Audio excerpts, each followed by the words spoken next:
бай болосун деп окутпагыла балдарыңарды. Азырдан жакшы окусаңыз, садиктен баштап мектеп, университет, 11 жыл мектеп, 5 жыл университет, колледжи бар арасында садигиден баштап бүт бай болуш үчүн деп окутат да балдарын. Урматтуу мекендешим, байлык үчүн окутпа балаңды. Жаркын келечек үчүн. Бул дүйнөдө гана эмес, акыретте дагы өзгөлөргө бүт пайдасы тийиш үчүн окут. Жакшы жашайсың деп окутат элем. Жаштыгынан мен досторум, башкаларды байкайт элем. Окусаң жакшы жашайсың. Иштесең жакшы кийесиң дейт эле. Иштеп жаткан адамдарга. Окусаң бай болосуң. Бул нерселерди токтотуш керек, урматтуу мекендешим. Байлар азыр дагы бар.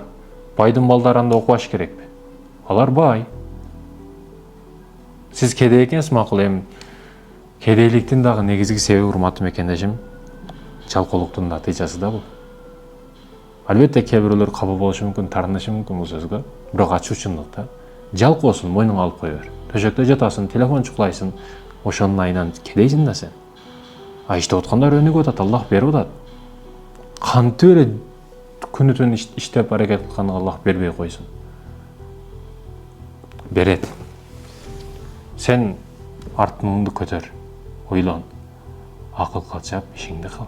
Аллах берет. Аллах бергенди жыйнай албай каласың. Чогултуп шыпыра албай каласың. Бергенде адашып калба да бирок.